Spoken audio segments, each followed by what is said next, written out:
So I'm 6 years old. I'm at my grandma's house, and something's weird. Something's off. Me and my family, we're from Jamaica, but my grandma lives in, in Manchester. And she has a lovely house, a massive house. I love going to her house. And she's a gigantic backyard. I love running around, jumping around, playing in it. And her backyard slopes down into a gully filled with coconut trees, mango trees. The fruit always right, you could pick it off the tree and eat it right there. On one side, there's a grassy field, animals always grazing. And on the other side, there are these two rocks. Really old rocks, a bit dusty. Me and my cousins like to jump on them, play around, have fun. We're always playing hide and seek in this backyard. I really miss it. And there are always people around, like Grandma's house. She has so much community from the church, neighbors, always feeding people, of course. But today, something's different. We've just come back from church, and everyone's dressed. They're in their Sunday best. The men are in suits, blue, black, navy blue, shoes polished. The women are in flowy dresses, soft, wide brim hats covered in flowers, but everyone's quiet, and it's hot. So they're fanning themselves, sitting around, talking quietly. And I'm being a good grandson. I'm serving goat soup in a styrofoam cup from the pot, boiling hot. And I'm handing it out slowly. I'm saying thanks, people are saying thanks. And I notice people start moving to the backyard, slowly, out of the house. And I follow. I notice they're moving towards these two rocks. And there's something new there. It's a white structure, about the same size of the two rocks that I usually play on. But it's black and white, getting smaller as it goes up. On one side, it's open, pitch black inside. I don't know what it is. I can't see inside. And as I'm standing there, the crowd begins to part. And there are 6 men carrying a wooden box towards this white structure. And they move and they put the box inside, and it disappears into the black. And I'm like, what is happening? Should I stay here? Should I go closer? And suddenly, something shifts. My chest tightens, my heart begins to race, and I feel fear and panic like I've never felt before in my life. And I think, you need to move. You have to go. You need to find somewhere safe. So I start running. I run back towards the house. I'm searching. I'm crying. I'm gasping. I'm gulping for air. I don't like this feeling.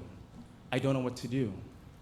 I find my grandma, and I wrap my arms around her legs, and she pulls me into a tight hug. Warmth, embrace, comfort, and safety.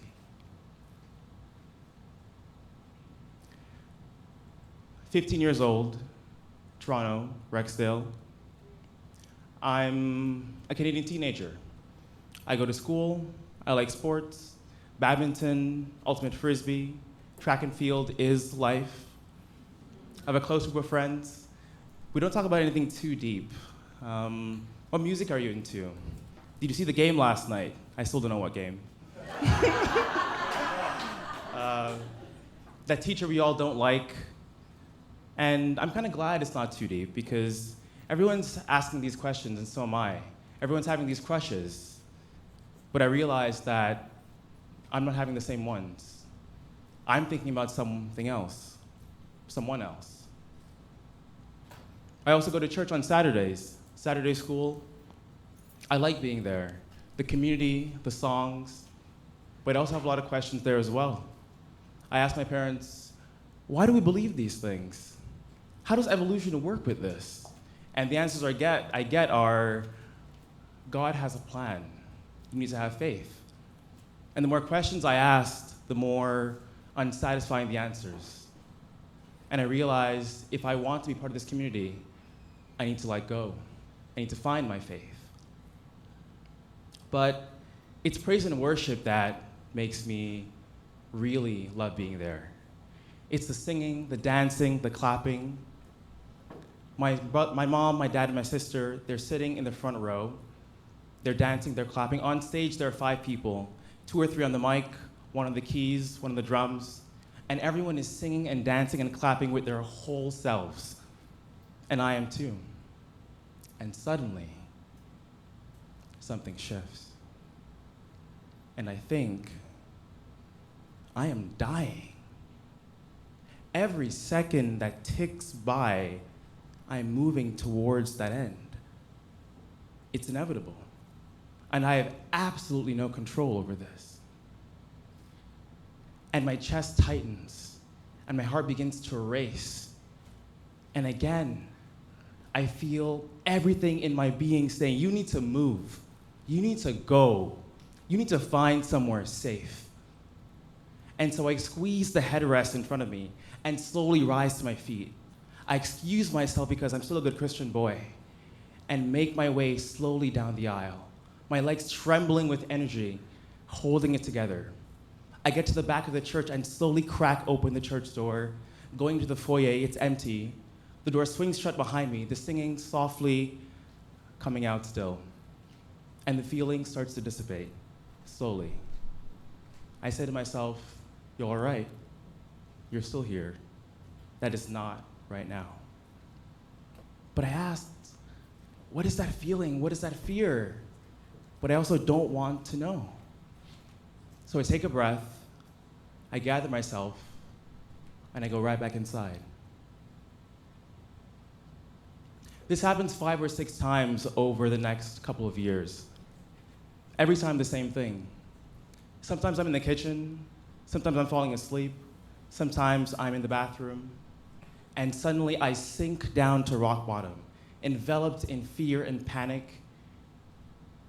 And 10 or 20 seconds later, I pull myself out, I calm myself, I say that is not right now, and I'm okay. 18 years old, I'm in the living room, sitting on the couch. My dad's vacuuming all around me. Windows and doors are open, there's a breeze flowing through. Michael's on the radio. There's something still cooking in the kitchen, and smell wafting through their house. And I feel nothing. Nothing matters. The sun, the warmth, it's all ending. And I try and test this. I say, I'm gonna go to university. I'm gonna study engineering. I'll do a science. Doesn't matter. What about friends, or love, or community, or connection? Doesn't matter.